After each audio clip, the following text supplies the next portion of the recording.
está? Chico, buenas tardes. Chocera, buenas tardes. A ver, lo Buenas voy a tardes. escuchar, pues. Buenas tardes, ¿Qué tal, profe? ¿Cómo está? No sé. Juaniquitos. ¿Qué tal, choceritas? ¿Cómo están ustedes? ¿Bien? Buenas tardes, Fabián. Buenas tardes. ¿Todo bueno? ¿Todo bien? ¿Todo bien, muchachos? Ya, bueno.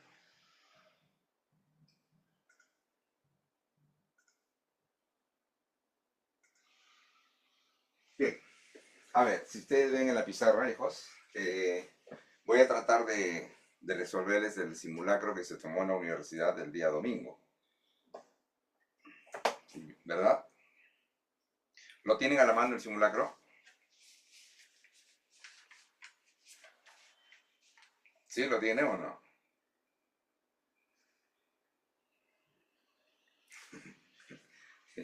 Jóvenes, hablen, pues digan sí o no. No, profe. ¿No lo tienen? En foto, dice, pero ¿cómo así? No, pero ¿lo tiene o no? Porque si no, no tiene sentido que lo resuelva, pues. Pues si no, no van a tener este... Sí, Ya, profe, si no ahorita lo lo voy tiene. a pasar. ¿Sí?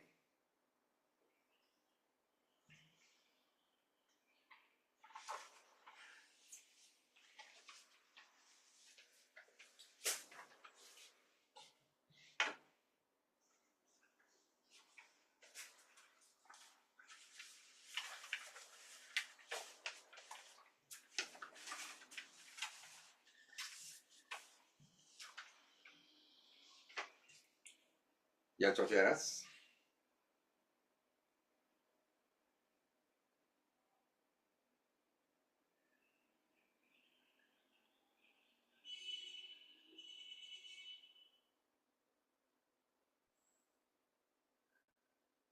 Ya, me avisan, ya lo tienen entonces todos, ¿no? ¿Ahora sí o no?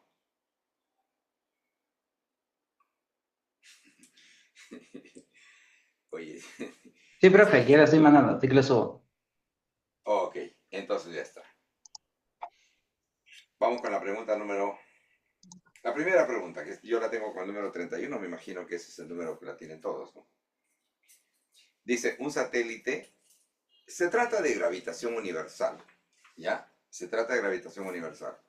Y al hablar de gravitación universal, tú sabes que hay una ecuación que te rige todo lo que es la ley de gravitación, que es la fuerza de gravitación, ¿no es cierto?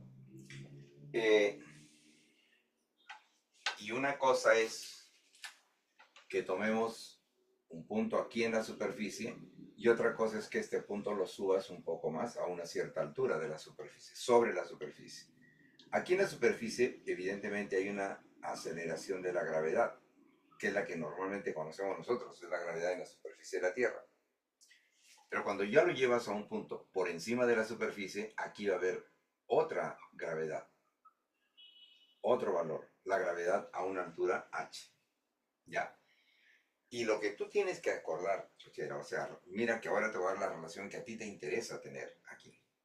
Es la relación siguiente, de que la aceleración de la gravedad a una altura h respecto de la superficie de la Tierra es equivalente a la aceleración de la gravedad en la superficie de la Tierra por el cociente radio de la Tierra sobre el radio de la Tierra más la altura respecto de la superficie.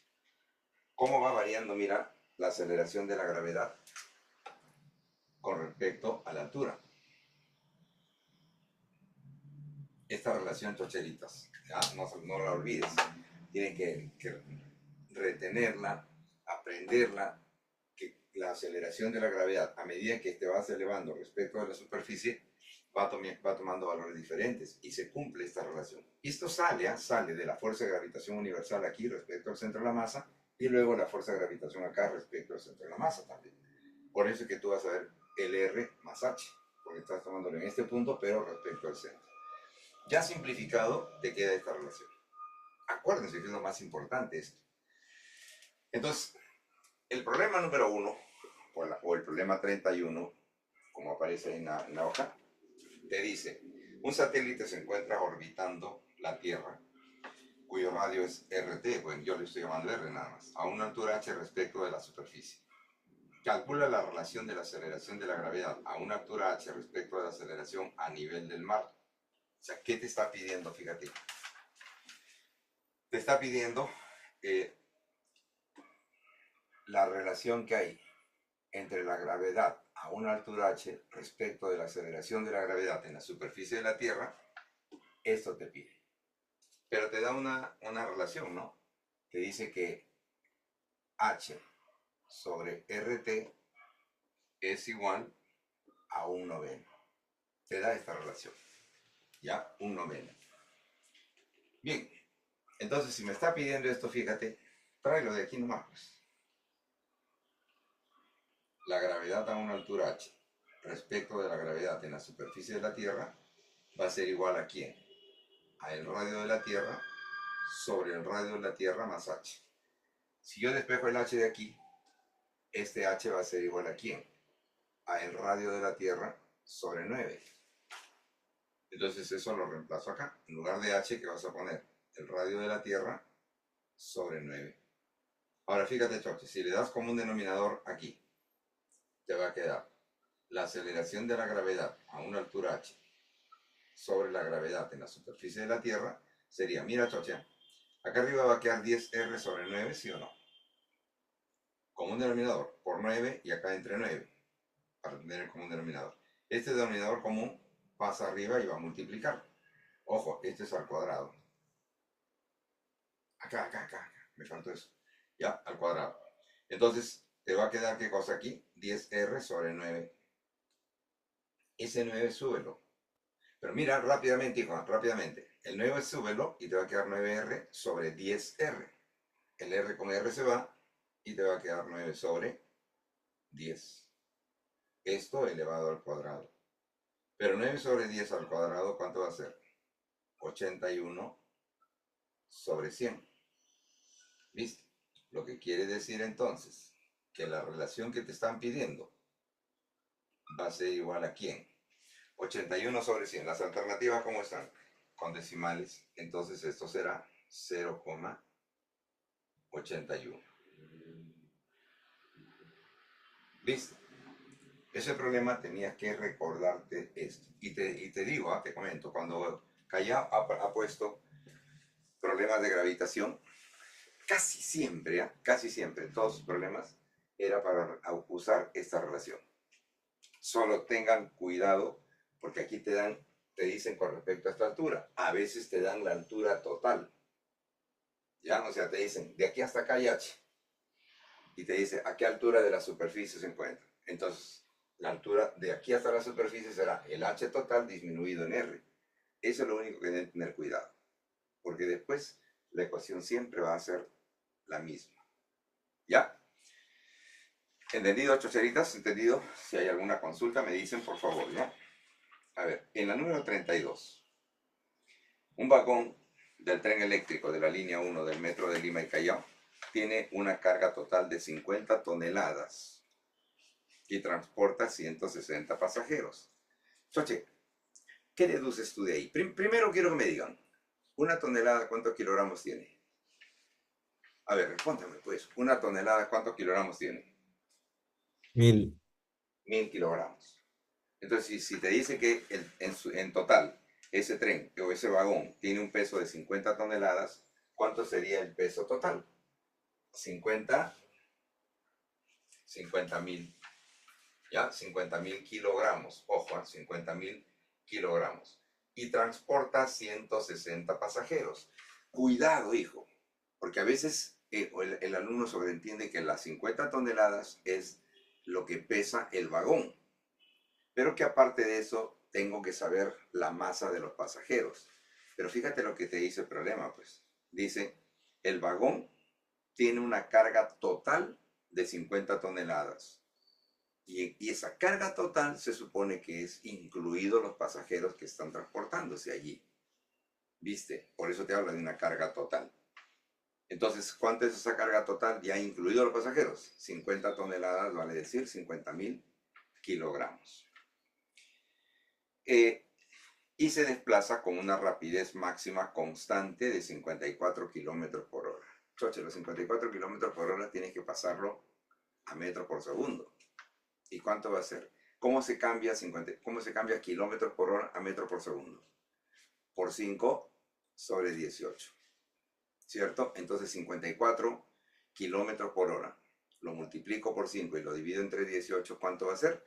15 metros por segundo. Esas cositas anda teniéndolas. Entonces ya tiene la masa que es 54.000 kilogramos. 50.000, ¿no? Perdón, kilogramos. La rapidez 15 metros por segundo. Y te dice que esa rapidez la mantiene constante, ¿no es cierto? Y te pide la potencia desarrollada por los motores eléctricos durante ese intervalo de tiempo. ¿Y cuánto es el tiempo? El tiempo que permanece constante esa velocidad, que es 60 segundos. Ahí te lo dice. ¿Qué es el trabajo, Choche? ¿qué es la potencia? La potencia es el cociente entre el trabajo y el tiempo. Pero, Chocherita, el trabajo que realizan los motores no es acaso equivalente a la energía cinética que se está manteniendo. Porque ¿qué es el trabajo? ¿Quién lo realiza? Una fuerza, ¿no es cierto? Y producto de esa fuerza estás haciendo que el bloque se mueva. Y que ese bloque se va moviendo, se va moviendo, se va moviendo con velocidad constante. Entonces tú estás realizando el trabajo, pero a cambio de eso el bloque, o en este caso el vagón, está ganando velocidad. Resulta que esa velocidad la mantiene constante, dice. Entonces, solamente viene a ser energía cinética. Visto, el trabajo es equivalente a la energía cinética con la que se está moviendo el vagón. Y eso lo divido entre el tiempo y ya está el problema. Ya está resuelto.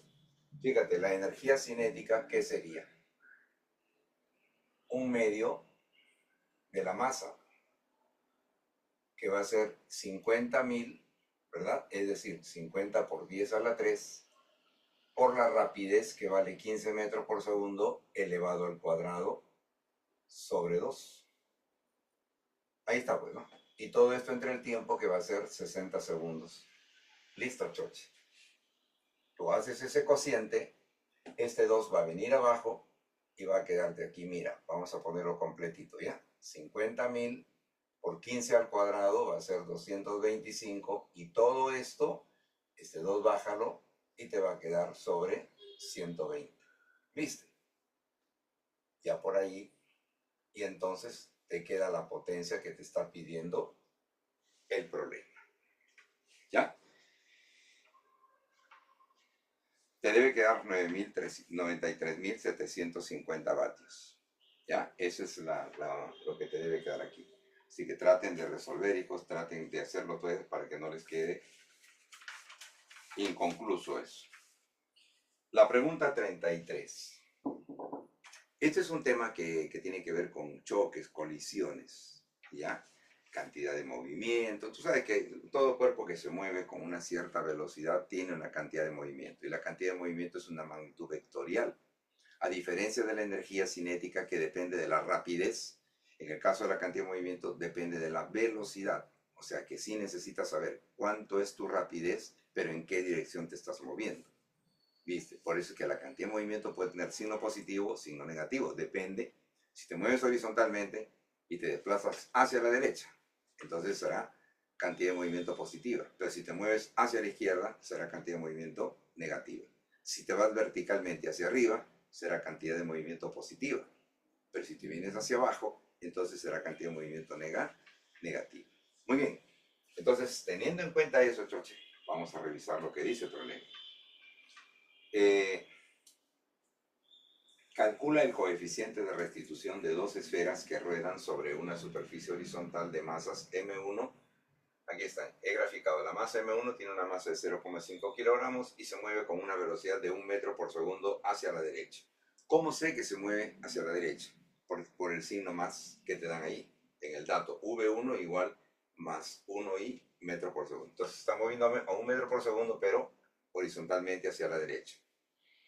Y la masa M2, que es de 0,8 kilogramos, se mueve con velocidad menos 0,8i. O sea, se está viniendo hacia la izquierda. Ahí está el esquema. Eso yo le suelo llamar antes. ¿Ya? ¿Antes de qué? Antes de que colisionen o antes de que choquen.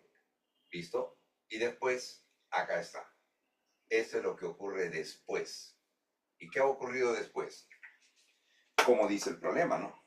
Colisionan ellas dos, pero la masa 2 se queda en reposo. O sea, su nueva velocidad de esta masa 2 es 0. Pero es evidente, ¿no? Ya uno tiene que deducir, pues si ella se queda en reposo, la masa 1 no va a continuar hacia la derecha. La masa 1 va a regresar. Entonces le pongo que regresa con una velocidad U1. De todas formas, si no fuera así, el problema al final te va a salir con un signo cambiado, con un signo negativo. Si te sale con un signo negativo, significa que no es el sentido de aquí. ¿Ya? Ok. Entonces, fíjate, hijo. El coeficiente de restitución se obtiene así. Es la velocidad relativa después del choque entre la velocidad relativa antes del choque. La velocidad después del choque significa la resta de U1 menos U2. Y la velocidad antes del choque será V2, o sea, la velocidad de ella, menos la velocidad de la de aquí, V1. Acuérdate, ese es el coeficiente de restitución. Entonces, lo que tengo que analizar es realizar una operación en la que me permita calcular U1.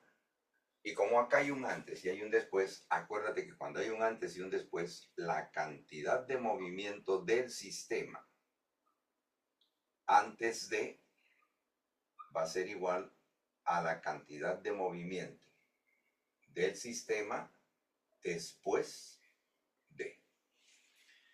Antes de, los dos tienen cantidad de movimiento, entonces será la cantidad de movimiento de la esfera 1. La esfera 1 tiene masa 0,5, entonces sería la masa 0,5 por su velocidad. Pero la velocidad vale 1 y está hacia la derecha, entonces una velocidad positiva. ¿Listo? Ahí está. Más la cantidad de movimiento de la esfera 2. Sería 0,8 por la velocidad V2. Pero mira la velocidad, es hacia la izquierda. Entonces tendrá que tener signo negativo, menos 0,8. Y eso va a ser igual a la cantidad de movimiento de este sistema. Después sería la cantidad de movimiento 1, va a ser M1, cuya masa es 0,5, ¿no es cierto? Y por la velocidad V1, que no sé cuánto es, más la cantidad de movimiento de 2, pero la cantidad de movimiento de 2 va a ser 0, porque está en reposo, ¿no? Entonces quedaría solamente allí. Operando acá, 0,5 por 1 te va a quedar 0,5. Y 0,5 por 0,8, ¿cuánto te va a quedar? Mira, esto sería 5 sobre 10 y acá 8 sobre 10. 5 sobre 10 por 8 sobre 10 te va a quedar 40 sobre 100. Es decir, ¿cuánto te va a quedar? 0,4. ¿Estamos? Y eso va a ser igual ¿a quién? A 0,5 V1. Por lo tanto, perdón, aquí. Disculpa. 0,5 por 0,1 te va a quedar 0,5, pero acá hay que multiplicarlos. Fíjate, más por menos, ¿qué te va a dar? Menos, y 0,8 por 0,8, ¿cuánto va a ser? Vamos, choche, 8 sobre 10 por 8 sobre 10 sería 64 entre 100. Es decir, eso va a ser 0,64, igual a 0,5 por V1. Entonces, ¿cuánto va a ser 0,5 menos 0,64? Alguien que lo reste, a ver, que me diga cuánto sale.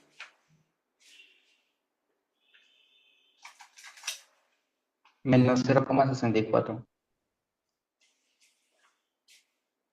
Menos 0,14. Te va a quedar menos 0,14. Y ese 0,14 divídelo entre 0,5.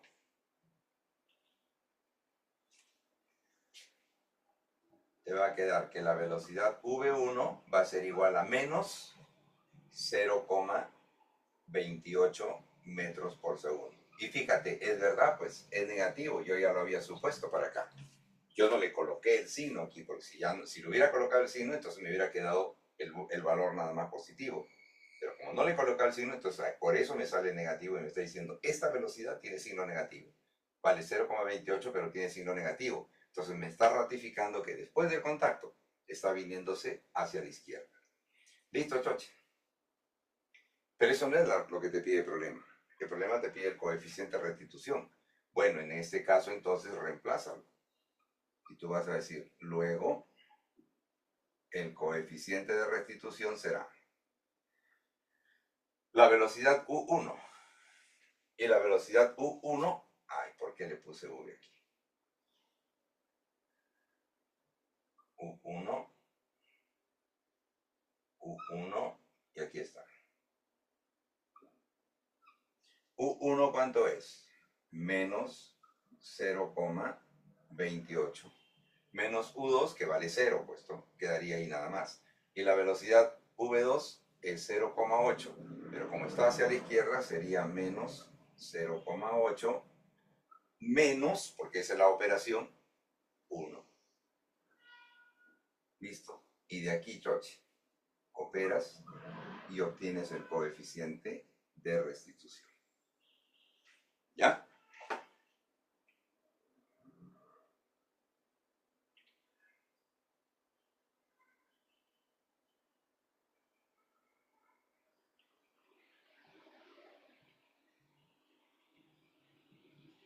¿Cuánto te va a quedar?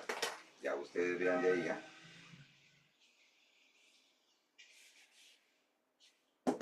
Vamos a la pregunta 34. ¿Listo? La pregunta 34.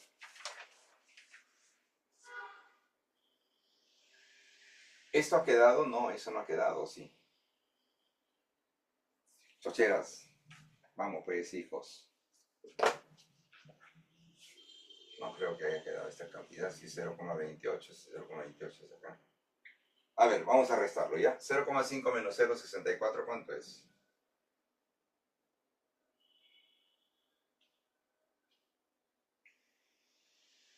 Es 0,14, ¿no? Ah, no, sí, pues, entre 0,5, ¿verdad? Así queda 0,28, sí, está bien. Ya, chocherita.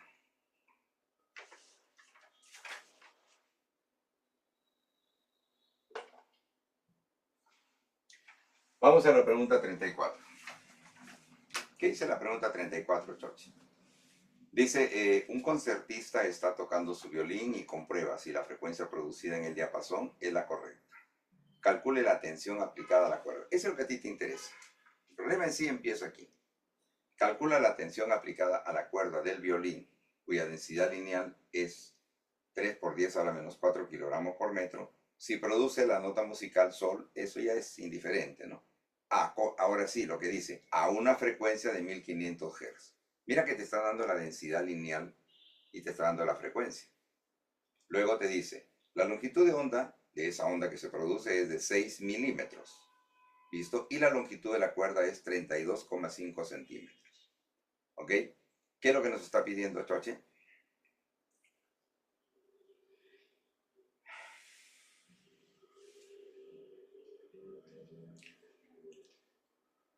Calcule la tensión aplicada. O sea, aquí. Cuando tienes una cuerda, mira, tienes esta cuerda de longitud L y tú perturbas, como imagínate que un violín es como si fuera una guitarra, vamos a cambiarlo el violín por la guitarra. Entonces tú haces un pulso, ¿no? Y la cuerda comienza a vibrar. Y ahí se genera la onda. Entonces la onda, vamos a suponer que se mueve así, lo hace con una velocidad que se llama velocidad de propagación de la onda a lo largo de la cuerda. ¿Y sabes cómo se halla la velocidad con que se propaga una onda en la cuerda? Se obtiene así. La raíz cuadrada de la fuerza de tensión entre la densidad lineal. ¿Ya? Raíz cuadrada de la fuerza de tensión en la cuerda sobre la densidad lineal. ¿Ok? Entonces, pero esta velocidad, por definición, la velocidad de la onda es también longitud de onda por frecuencia. Y eso va a ser igual otra vez a la raíz cuadrada de la fuerza de tensión sobre la densidad lineal. Listo, Chochi. Entonces, reemplaza los datos. porque te dice la longitud de onda es 6 milímetros, pero es mili, y mili es 10 a la menos 3.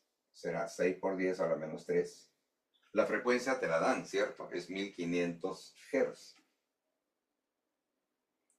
Pone 15 por 10 a la 2. Y eso va a ser igual a la raíz cuadrada de la fuerza de tensión que te pide el problema sobre la densidad lineal. Y esa densidad lineal es 3 por 10 a la menos 4. ¿Viste? Operamos acá, Choche. ¿Ya? Operamos aquí. ¿Qué tal si a este 15 lo convierto en 1,5 y acá me quedaría por 10 a la 3? ¿Viste? Ya es matemática. ¿Para qué lo hago? Para eliminarlo de una vez con esto. ¿Y qué te va a quedar? 6 por 1,5, 9. Pero como yo tengo el radical y la incógnita está debajo del radical, elimina el radical. Para eso elevamos al cuadrado. Y te va a quedar entonces f sobre 3 por 10 a la menos 4. Si esto lo traes para acá, te va a quedar que f sería 81 por 3 por 10 a la menos 4. ¿Y cuánto va a ser 81 por 3? ¿No es cierto que sería 284 por 10 a la menos 4? Y esto va a ser igual a la fuerza F. Ya está, esa es la fuerza de tensión. ¿Qué es lo que te pide? La fuerza de tensión, perdón. Entonces, ¿cuánto va a ser la fuerza de tensión, Choche? A ver, ¿quién lo hace? Determinen de ahí, por favor, hijos, ¿ya?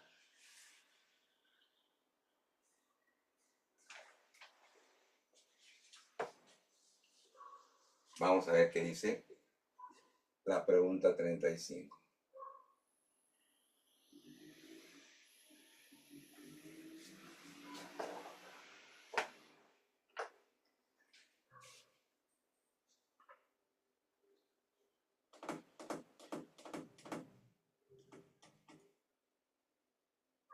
¿Listo?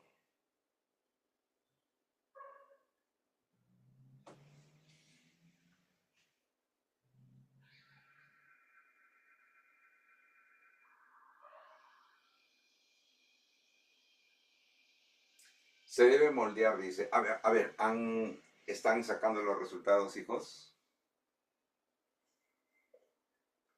Profe, ¿no es 243 en 1 por 3?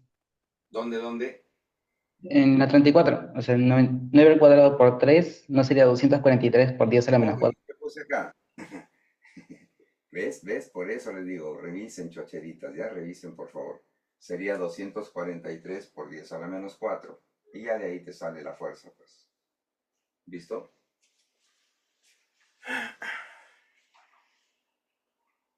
¿Cuánto sería? A ver, ojo, que es 10 a la menos 4. O sea, tienes que regresar 4 cifras aquí.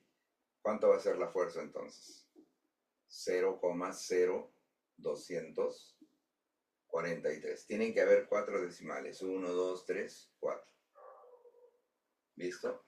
Esa es la fuerza. ¿Ya?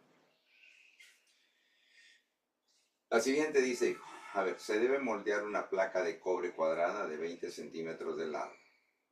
Se coloca en un horno para incrementar su temperatura en 300 grados Celsius.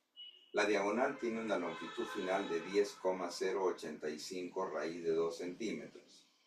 Calcula el coeficiente de dilatación lineal del cobre. A ver, fíjate, Choche. Vamos a ver cuánto es la longitud inicial que me está dando.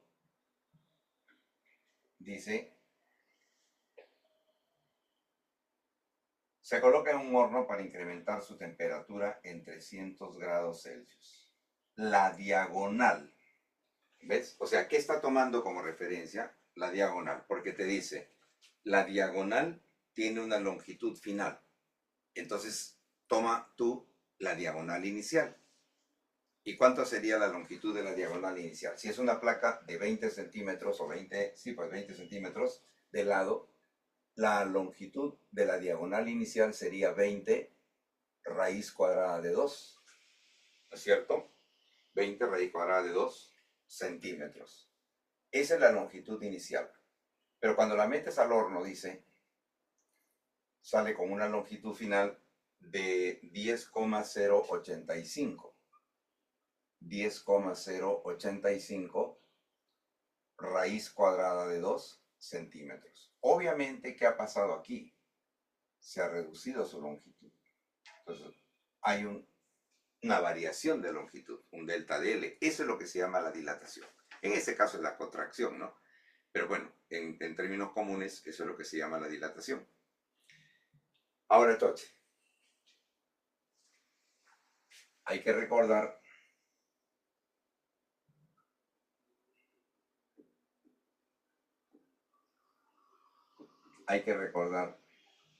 que delta de L, o sea, la variación de la longitud va a ser igual a ¿quién? A la longitud inicial por el coeficiente de dilatación lineal por el incremento de temperatura. Entonces, ¿qué te pide el problema? El problema te dice, haya el coeficiente de dilatación lineal, o sea, te está pidiendo esto. Todo esto de aquí, longitud inicial por delta de t, tráelo abajo. Y entonces te va a quedar que el coeficiente de dilatación lineal sería delta de L sobre longitud inicial por el incremento de temperatura. ¿Listo? Pero este cociente delta de L sobre longitud inicial lo podemos obtener ya de ahí. Por ejemplo, ¿cuánto sería la variación de longitud? Habría que restar, ¿no es cierto? 20 menos 10,085. A ver.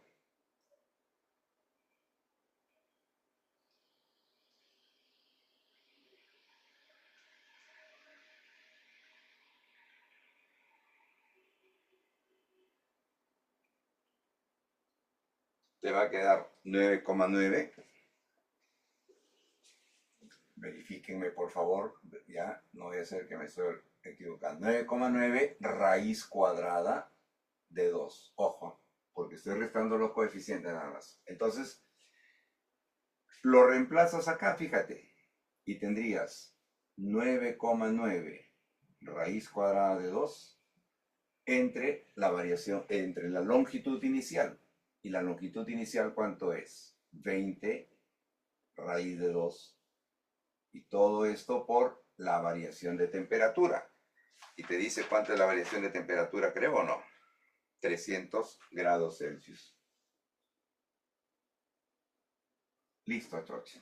Y de ahí tienes el coeficiente de dilatación lineal. ¿Te das cuenta? Es ecuación nada más, hijo. Es trabajar siempre con tus ecuaciones y con eso te va a quedar. No sé si sea 9,9, que lo consideremos así, o de repente con los decimales, porque a mí me queda 9,915. Vaya a ser que por ahí. Ya, listo, así. Para que de esa manera lo podamos operar. Como te das cuenta, el raíz de 2 con raíz de 2 se va a ir. Pues no te compliques, solamente te quedaría esa división. Ya. A ver si verifican y cuánto sale eso. A mí, cuando he operado, me salió 1,1600 y algo. Entonces, debe ser que aproximándolo te va a quedar la letra C, 1,7 por 10 a la menos. Pero no es 10 a la menos 5, me parece. Ya, por eso, verifiquen bien la operación, ¿ya? Verifíquenla, por favor. Entonces, sabes que siempre hay errores en lo que plantea. Callao siempre ha habido algunos errores.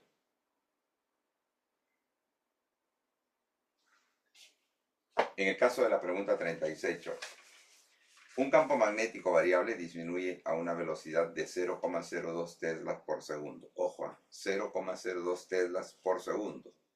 Tesla es la unidad de campo magnético y segundo es unidad de tiempo, ya, por si acaso.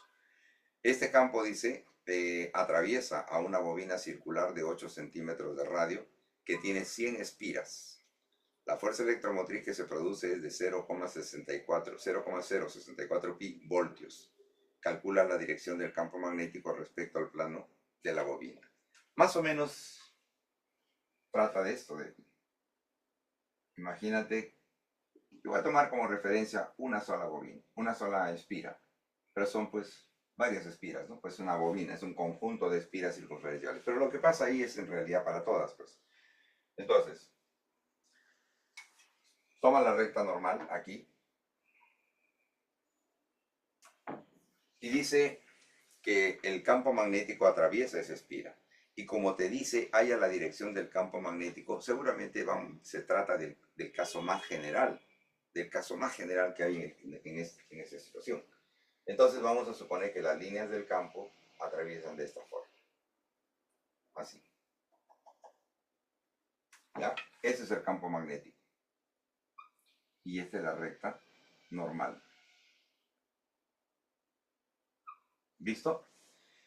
Y lo que puntualmente nos está pidiendo es calcula la dirección del campo magnético respecto al plano de la bobina. O sea, te está pidiendo este ángulo de aquí. Ese ángulo te está pidiendo. ¿Ya? Pero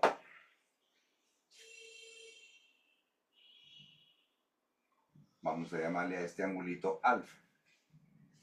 Y por definición, choche, por definición, en lo que es respecto al flujo magnético, el flujo magnético, choche, es el producto del campo magnético por el área de la espira, por el coseno del ángulo, pero no es el coseno del ángulo teta, es el coseno del ángulo que forma el campo con la normal. Entonces en este caso sería coseno de alfa.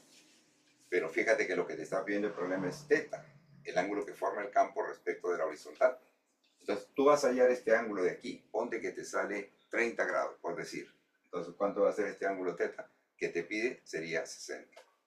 De repente te sale acá 37, entonces de acá será 53. O sea, ya depende. Lo que vamos a hallar nosotros va a ser este ángulo alfa. Pues. ¿Ok? Entonces, como te está diciendo que el campo magnético es variable y disminuye, dice, a una velocidad de 0,02 teslas por segundo, entonces, ¿cuándo varía el flujo magnético? Porque hay variación de campo, pero el área se mantiene intacta y el coseno del ángulo también intacto. Entonces, la variación del flujo ya la tengo aquí. Variación del campo por el área por el coseno de alfa. Entonces, cuando varía el flujo magnético a través de una espira, ya se induce una fuerza electromotriz. Ley de Lenz, ley de Faraday. Y entonces, la fuerza electromotriz que se induce viene a ser la variación del flujo entre el intervalo del tiempo y todo esto por el número de espiras. Esta es la ecuación, Choche. Esta es la ecuación que nos va a llevar a la resolución del problema. Primero, flujo magnético es la cantidad de líneas que logran atravesar esta espira. Pero si el campo va variando, entonces es que va variando también el flujo magnético.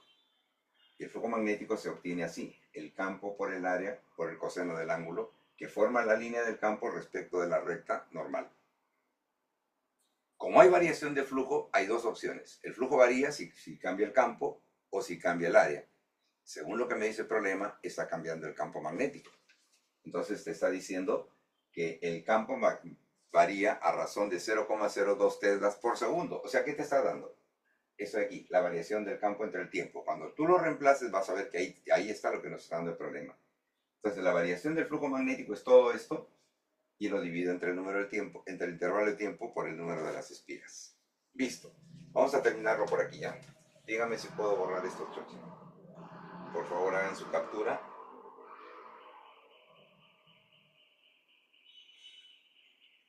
Hagan la captura, chocheras, y díganme si ya puedo borrar. Listo, profe. Ok.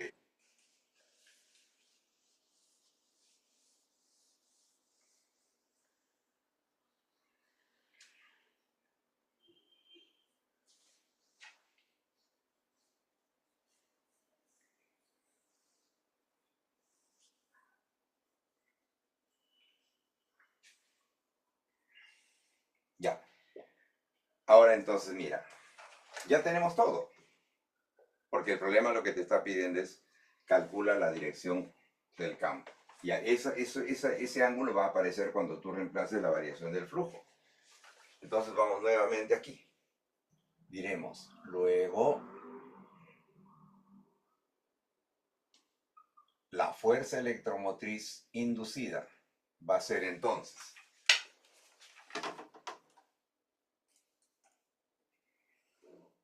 mira, la variación del flujo, pero la variación del flujo es equivalente a todo esto. Entonces sería variación del campo magnético por el área, por el coseno del ángulo alfa, ¿visto? Y todo esto entre el intervalo de tiempo. Y todo esto de aquí, por el número de espiras, que es lo que el problema te dice. Y todo lo tenemos, George. Todo lo tenemos. Porque el problema te dice que la fuerza electromotriz que se produce es 0,064. O sea, esto de aquí es 0,064. Y fíjate, Chocherita, estate atento, ¿eh?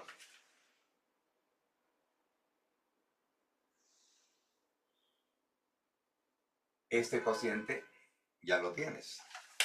Te lo está dando el problema. Te dice que el campo varía a razón de 0,02 teslas por segundo. Entonces, todo este cociente, ¿cuánto es? 0,02 multiplicado por el área.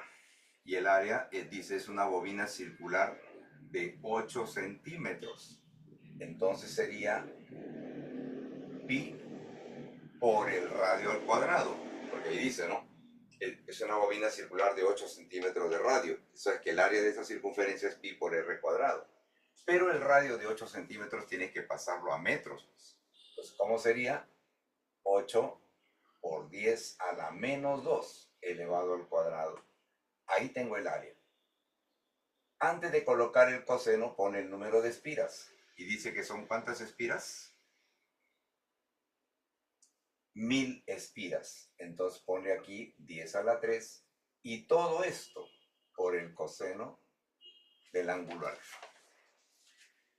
A ver, vamos reduciendo pues un poco. ¿Ya? Vamos reduciendo un poco. Por ejemplo aquí, yo lo puedo poner esto como 64 por 10 a la menos 3. ¿Visto? Esto será 2 por 10 a la menos 2 por pi, que vale 3,14, por 8 al cuadrado, que sería 64, por 10 a la menos 4. Fíjate, ¿eh? Por 10 a la menos 4. Pero por 10 a la 3, ¿cuánto te va a quedar? Por 10 a la menos 1 y todo esto por el coseno de alfa. Ahora mira, Chochi. 10 a la menos 2 por 10 a la menos 1, 10 a la menos 3. Con 10 a la menos 3 se va. ¿Qué más? 64.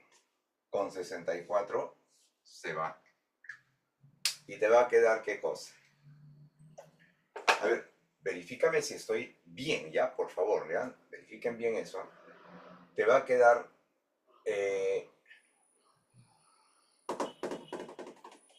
acá no, sí, ¿no? 10 a la menos 4 por 10 a la 3. ¿Qué otro dato dan? Nada más, ¿no?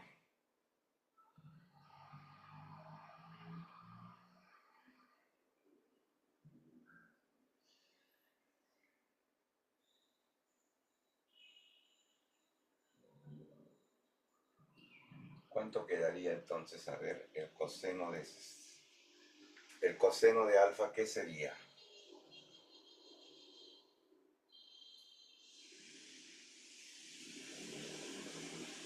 El coseno de alfa sería entonces 1 sobre 2 pi.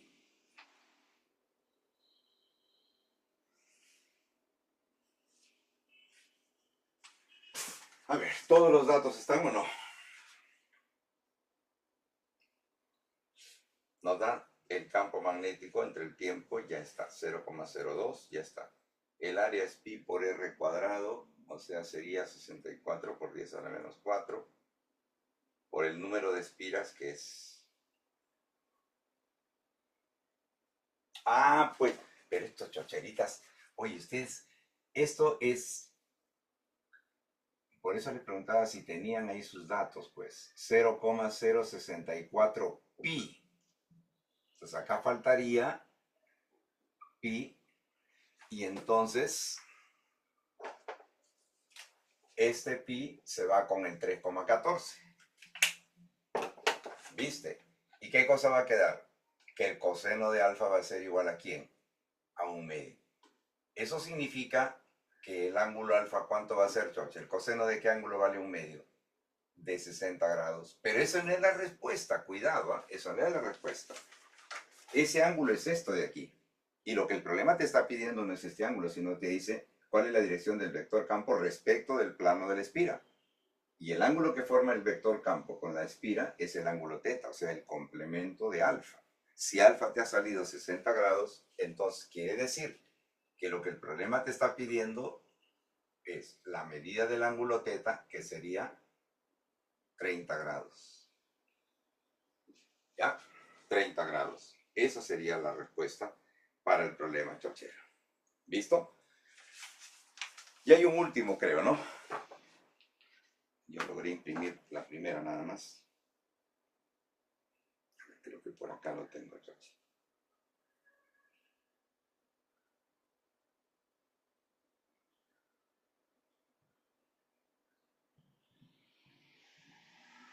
Justo está aquí. Dice, se utiliza un espejo esférico para obtener una imagen virtual derecha de aumento igual a más 5. No sé si ya pues ustedes se acuerdan de los espejos, pero hay dos tipos de espejos esféricos, el espejo cóncavo y el espejo convexo, ¿no es cierto? El espejo cóncavo es el único espejo que te proporciona 5 tipos de imágenes, 5 casos de formación de imágenes. Entonces voy a más o menos por aquí ya. Va a ser la pregunta número 36.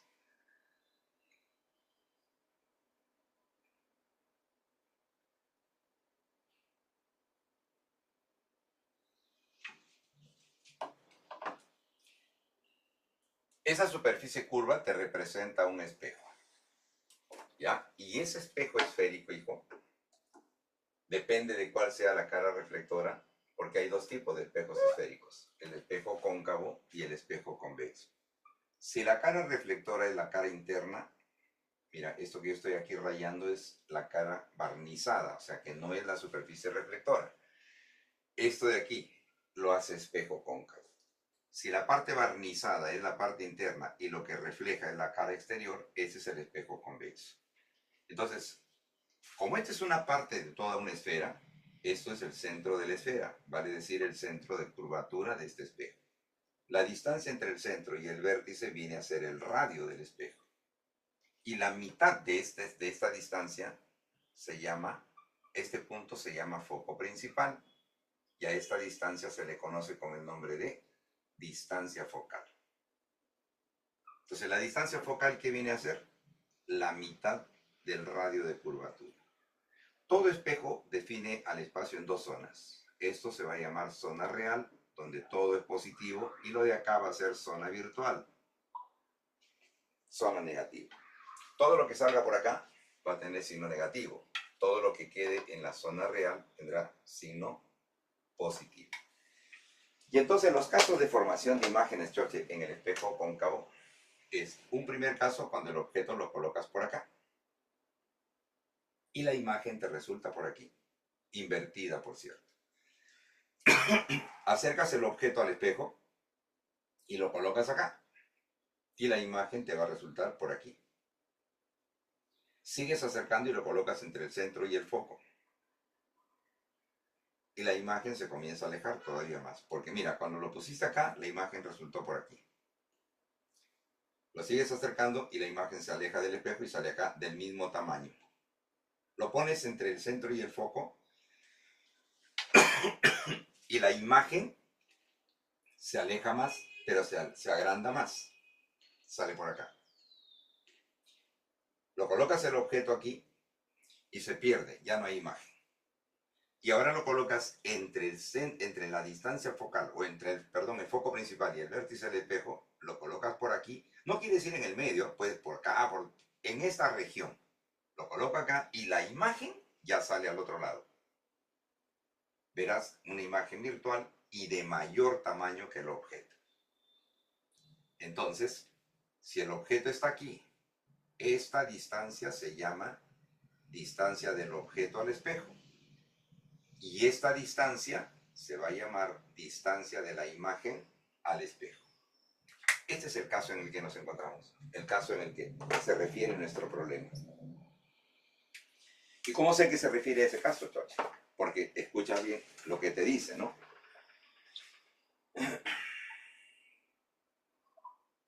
Se utiliza un espejo esférico para obtener una imagen virtual derecha de aumento A igual más 5, a un aumento positivo, o sea, de hecho que es grande, pues. La distancia del objeto al vértice del espejo es 50 centímetros. Esto de aquí. La distancia del objeto al espejo es 50 centímetros. Calcula el radio de curvatura del espejo. ¿Cómo sabes que se trata de este caso? Porque te está diciendo que se utiliza un espejo esférico para obtener una imagen virtual y derecha. Y el único caso en que el espejo cóncavo te proporciona una imagen virtual y derecha es este caso. Porque después todos aparecen las imágenes en esta zona de acá. O sea, real. Y va a ser invertida. Y el único caso donde te produce la imagen virtual es cuando el objeto lo colocas entre el foco y el vértice. Por eso es que analizamos esto. ¿Viste? Y entonces ahora decimos dos ecuaciones. Una ecuación es la ecuación del aumento lineal. Y la ecuación del aumento lineal es la relación que hay entre la distancia de la imagen al espejo sobre la distancia del objeto al espejo. ¿Y qué dice el problema? Que esto es igual a 5. Entonces tú de ahí puedes deducir algo, que I, despeja I, va a ser igual a 5O. Pero esa distancia I, ¿qué signo tiene? Negativo. Entonces, menos 5O. Listo. Como te dice que la distancia del objeto al espejo es 50 centímetros, entonces tenlo acá en cuenta, ¿ya? Pero lo vamos a reemplazar al final, pero ténganlo en cuenta eso. ¿Cuál es la otra ecuación que vamos a usar? La ecuación que te va a llevar a la solución. Esa ecuación dice 2 sobre el radio de curvatura debe ser igual a 1 sobre O más 1 sobre I. Esa es la ecuación. 2 sobre el radio de curvatura igual a 1 sobre O más 1 sobre I. Entonces voy a reemplazar. 2 sobre R va a ser igual a 1 sobre O más 1 sobre I, pero negativo. ¿No es cierto? Porque la distancia de la imagen va a ser negativa. Entonces te va a quedar aquí ya. Ahora sí, reemplacemos los valores y te va a quedar 1 sobre O, más por menos, menos 1 sobre 5O. Aquí está. Entonces, ¿qué hago? Voy a multiplicar acá por 5 y acá por 5. ¿Cuánto me va a quedar entonces? 5 menos 1, 4 sobre 5O. Y ya está. Ya está el problema resuelto, chavos. 2 sobre R entonces va a ser igual a 4 sobre 5 por 50 centímetros. Mitad 1 y mitad 2. Entonces, ¿cuánto es el radio de curvatura? Fíjate que te va a quedar acá. 250, ¿sí o no? 2 entre 250. Pero ese es 1 sobre R. Dale la vuelta para hallar el R y te quedaría 250 entre 2. ¿Y cuánto es 250 entre 2? 125 centímetros. Listo. Eso es lo que tendrías para ese problema de óptica. Choche, como verás, el simulacro te ha barrido casi todo el curso. ¿Ves? Fundamentalmente, toca temas que son característicos. De paso, te digo, esos temas son característicos. Como has podido observar, el primer problema fue de gravitación universal.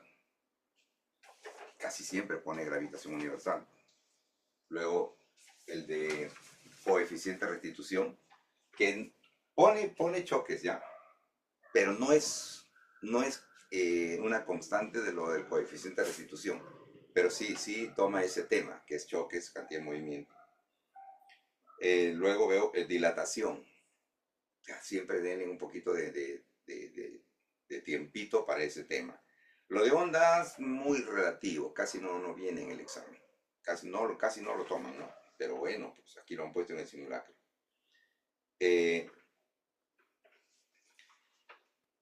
Luego tienes el de dilatación que ya te dije, que a veces viene muy poco. O sí lo toman, pero no con una frecuencia. Y lo del campo magnético que sí, pues. Ya.